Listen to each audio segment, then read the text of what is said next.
Make a Path presents Let's Talk. The Walking Dead Q&A 24.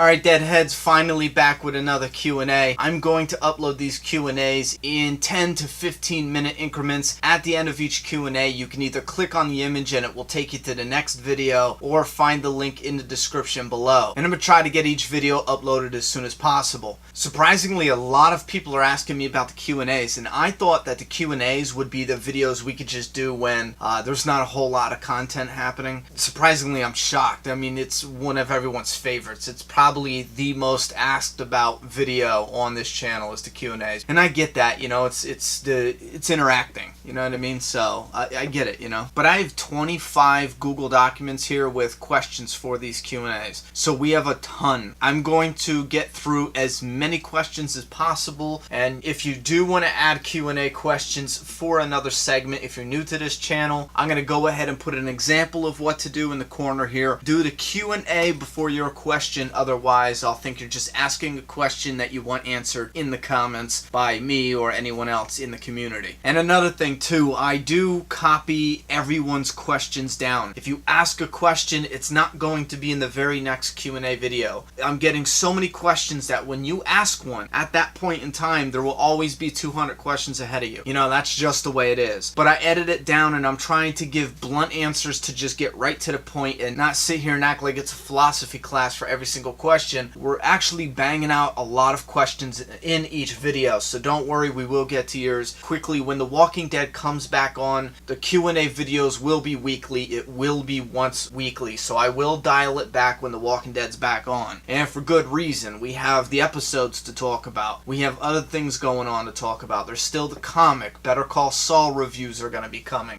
So there is more material coming. I actually have been working on other material for this channel. Some of it is not The Walking Dead related. Alright, I rambled enough. Let's get right into the questions here. The HRS Productions asked, how come Rick didn't save anyone else in the train cars in Terminus? I thought that question came up before and I did answer it. If I didn't and it's just in my head or something.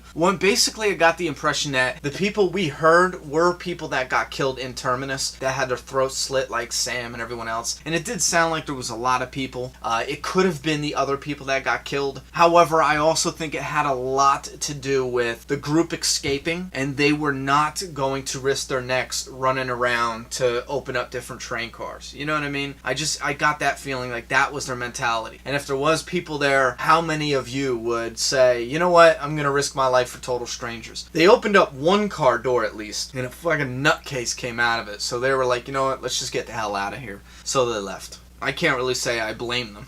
Joshy T wants to know, what was the symbolism with Daryl jumping inside a coffin at the funeral home? You know what? Honestly, you can find symbolism there, I guess, you know. Right off the bat, I didn't look at that and say, ooh, that's telling me something. I looked at that and just thought, man, a coffin is probably real comfortable. And it's a good visual, you know, because you usually only see a coffin when someone is dead already and they're getting buried. You know what I mean? Like, Daryl is resting in a coffin. He's resting, you know, and in the apocalypse. I don't know, it just had, for me, it was in the moment. It wasn't foreshadowing something, which it definitely could be foreshadowing something. It could be foreshadowing something I'm totally missing. But for me, I just love that image. This is the apocalypse. Death is everywhere. You know what I mean? So a coffin isn't so taboo like in the real world before the apocalypse started. Death is everywhere, so he's just taking a nap in the coffin. It just did not seem weird. Alexander Claimer, best way to introduce Negan and when? Well, best way to introduce Negan is exactly like the comic. This is going to be an argument for all time between hardcore comic book fans and I only say hardcore comic book fans because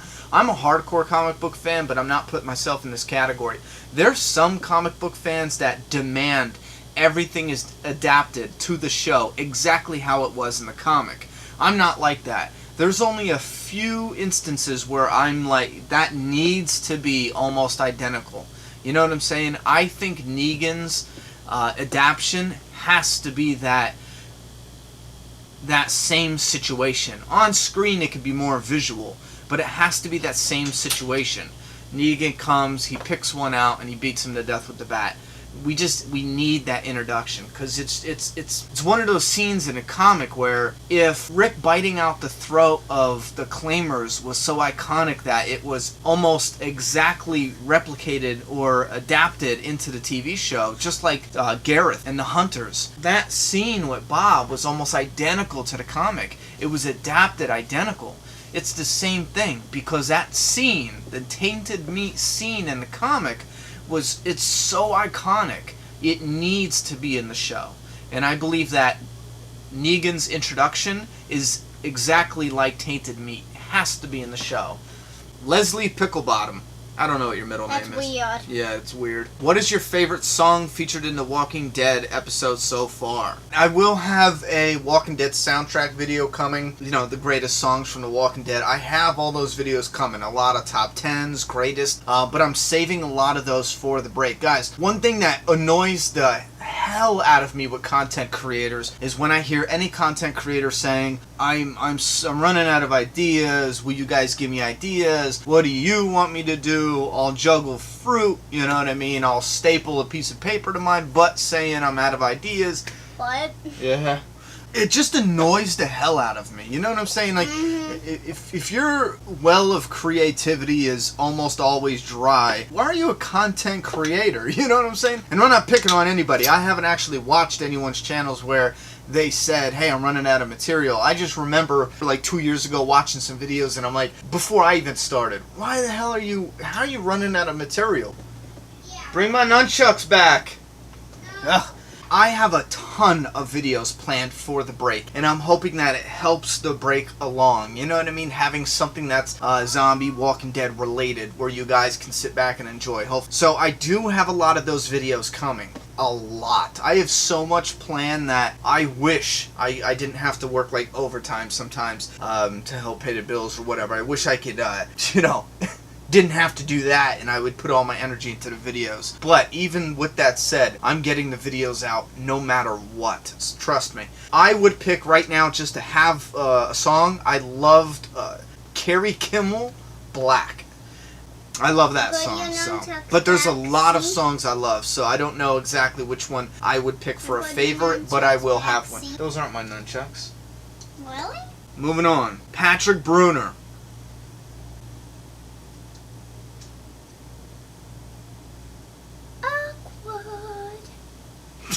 Is there any spin-off comic books to... No, there is no spin-off comic books. The Walking Dead only has one series, one comic book out at this moment. Nathan Leatherly. When Negan's killed off in the comics, how will it be done? Or will he help fight the Whisperers and die? You know what? Everyone calls Robert Kirkman a troll. I don't think he trolls half as much as we pretend he does. Kirkman said that Rick in no way, shape, or form will allow Negan to even help them. And I believe him. You do not imprison somebody for years and then turn around and say, hey, you know what? Yeah, look at this enemy. You can help, you know? At this point, Negan's a prisoner. He's not Superman. You're not gonna release him, and he's not gonna fight off all the Whispers. You know what I'm saying? And then if you say, oh, well, he's going to recruit the Saviors, you know, his old gang. Dwight leads them right now, and they already are working together. They're allies with Rick and his group. So there's nothing Negan can do when he gets out of jail, and you know what I mean?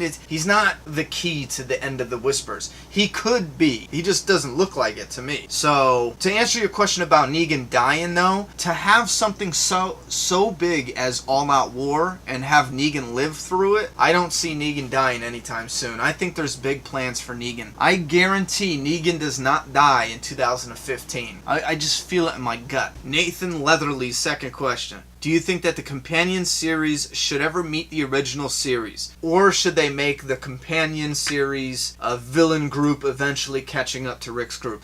Right now, it looks like they're going to do crossovers with that. At the moment, I don't agree with it, and I'm only saying that because there's such a time gap. By the time we see the story, which is taking place when Rick was in a coma, our characters are going to be 4 years into the apocalypse. You know what I'm saying? Well, give or take. We're approaching 4 years. So unless the new companion series can time skip a lot, I don't see why they should be meeting up, especially anytime soon. And if you're going to go through the trouble of making a companion series that can stand on its own 2 feet, what are you worried about a crossover for? Let's be honest. The only reason you cross anything over, the only main reason besides fans wanting it, is one of the properties that you're crossing is dropping. One of those properties needs help. It needs a crutch. Back in the comic book era, that's what started the crossovers with comic book characters, from what I understand. Because you have a comic book that's just starting to fall in ratings and popularity. Boom, you cross him like the Punisher. He starts fading a little bit. You cross him with Spider-Man, who's huge at the time. Boom, now you got some more Punisher fans. Sometimes it doesn't work. I mean, look at the Punisher. I think the Punisher's one of the most potential-filled comic book characters that nobody runs with the story on. That's why the Punisher, I would love to write an adaptation for a movie with the Punisher. And I think that could be one of the first, other than Deadpool, unless they do it, the Punisher could be one of the first rated R comic book movies to be wildly successful. I truly believe the Punisher has that potential, now more than ever. So, yeah. Robert Van Divner, you are the best at what you do, man. Can't wait until the next video. You're watching the next video, brother. Thank you. What do you think about Lydia's smile in issue 135 after Carl finally responded to her? Sinister? Maybe. Yeah, it's possible that Lydia's smile is sinister. It's also possible that she's scared. You know what I mean? So take it with a grain of salt, you know? But like I said before, she seems to be honest, you know what I'm saying, and upfront. She doesn't seem to be lying about her group, what they're doing. So I think she's genuine. At this point, I'm going to put my money on her being genuine. Simbu. Something tells me that Robert Kirkman introduced Shiva in the comic books just to troll the showrunners. What are your thoughts about that? Yeah, it's possible. It's possible they were having a conversation and Gimple or somebody was like, yo, you better not put something ridiculous in there like no, it wouldn't be Gimple yet. It's possible, you know? Joaquin Garhendon. When Negan comes into the show, what if Carl gets killed instead of Glenn? And then instead of capturing Negan, Rick beats Negan to death with Lucille. No, Carl's not going to die, especially with Negan. No, it doesn't fit, you know what I mean? You got to understand that Carl isn't just a solo character. What happens to Carl will greatly affect Rick. So you can't just say, let's kill off Carl, because that's going to affect Rick's storyline from here on out. You know what I mean? Not only that, Carl, especially right now, depending on how long that series continues, Carl is a main player. Especially now in the comic book. You know what I'm saying? So, why would you get rid of someone who has the potential of carrying the show later on? Drew Shaver. In the spin-off series, Cobalt, it says that Morales from Season 1 is going to be a character. Another question is, what do you think about the new issue covers? Well, I already did a video on the new issue covers. You could check my video log on the channel and check out those. I did 137, 138, 139, and 140. So we're caught up so far. But Morales, they're saying right now that definitely there are no characters from the original series going to be in the TV show. But now with the crossover shit, that makes them liars, you know? I'm saying Morales is not in it. It doesn't make sense. Guys, think about it. This is taking place when Rick is in the coma and when Rick is waking up. You know what I mean? It's taking place then. Morales was with Shane and Lori and Carl and Carol and everyone else early on. You know what I'm saying? So if this is happening, that would mean that Morales is in LA. Leaves for whatever reason, goes to Georgia, does his thing with the original series, and if for whatever reason leaves again, doesn't say shit about coming from LA in the original series, and says he's going to like Alabama or something to look for family. And then he goes back to LA and catches up with the other members. It just doesn't fit. It does not make sense at all. Subscribe now.